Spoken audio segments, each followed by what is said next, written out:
The honor prize is something that an honor is a gift a man can only give to himself. Nobody can honor you. You can only honor yourself. You can give yourself the gift of honor. In our ancestors' culture, the honor prize was the most valuable thing.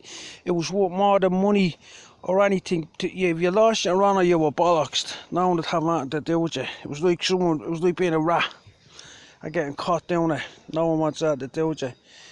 So basically, the honor prize, you hear a lot of it. There's a form of martial art that we forgot about, and it's called the art of the gentleman. You can see a shining example of this today if you look at a gentleman called Jacob Rees-Mogg.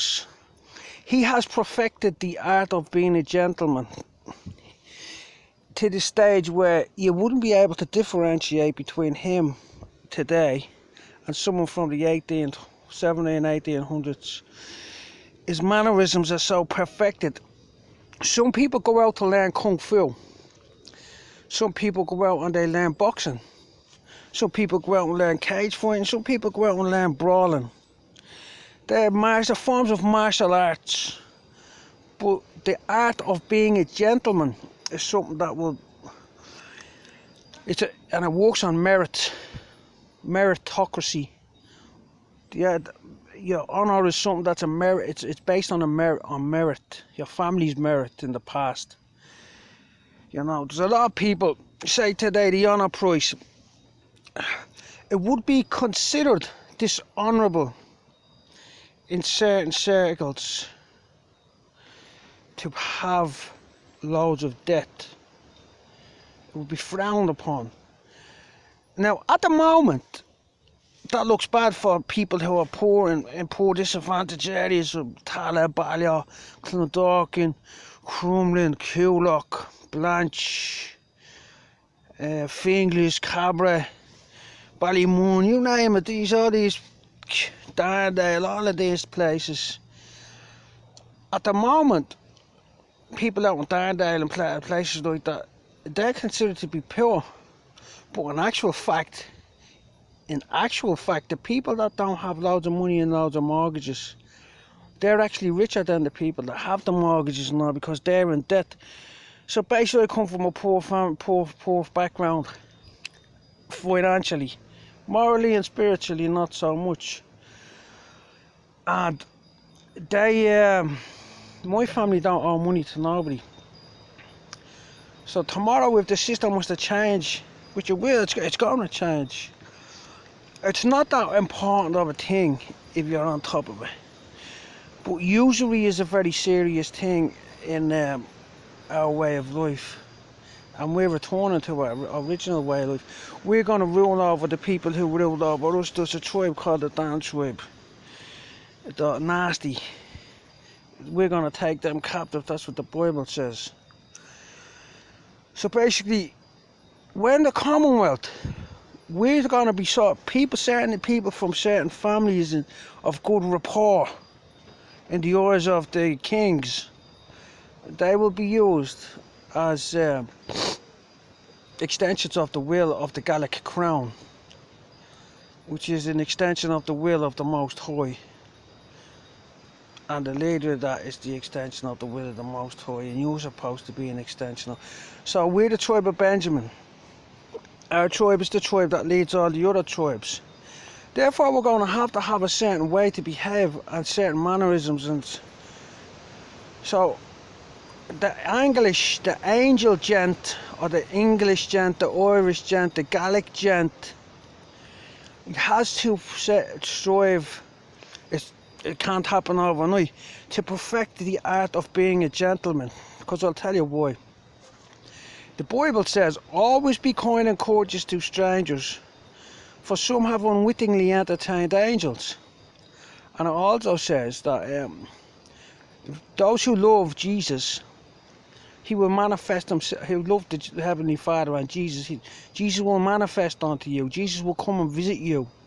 That's what the Bible says. The priest didn't tell you that, but it's true. That's why there's all different coloured Jesuses all over the world. He's black in one place, he's yellow in another, because he manifests himself unto those who love him. So you might bump into Jesus one day, and you'll stand there going, "No, what fuck off? Why were you? We don't know you." That's not our way. Our way is to be kind and courteous. So our way, see, the Tory party in London are actually, when the Catholic Church sponsored the invasion. Now listen to this bit of history. This is true. The Normans were sponsored by the Catholic Church. The Normans were not Protestants. Some people think the Normans were Protestants. They weren't. The people on the island, some of us were Protestants and some of them were with the Normans. So some of them were pagans. They got lashed down. But the thing is,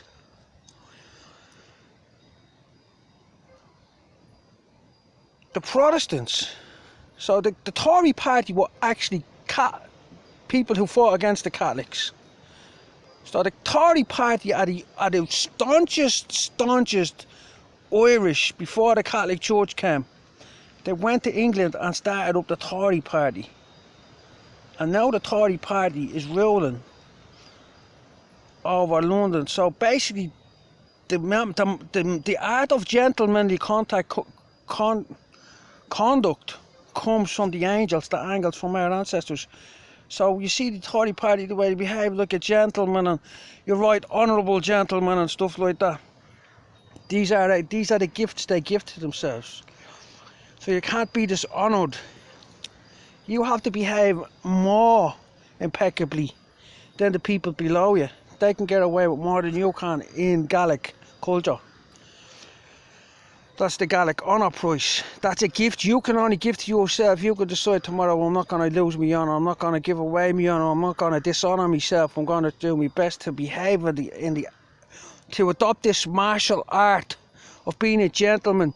So when the Commonwealth Office starts to hire people in Ireland, I can fit straight into that role as a good Gaelic warrior, because I've trained myself in advance for the eventuality of me receiving a job or a posting somewhere in the Commonwealth.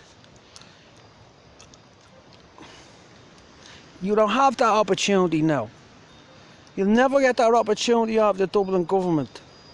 The Dublin government is going to do their best to make sure that none of the people in this town are ever going to get the offer of a job from us in the Commonwealth or a post somewhere in the world. Somewhere in the Commonwealth, not in the world. The Commonwealth was created by our ancestors, my ancestors, the Scottish, all the ancestors on these islands, doesn't matter what part, they created something called the Commonwealth.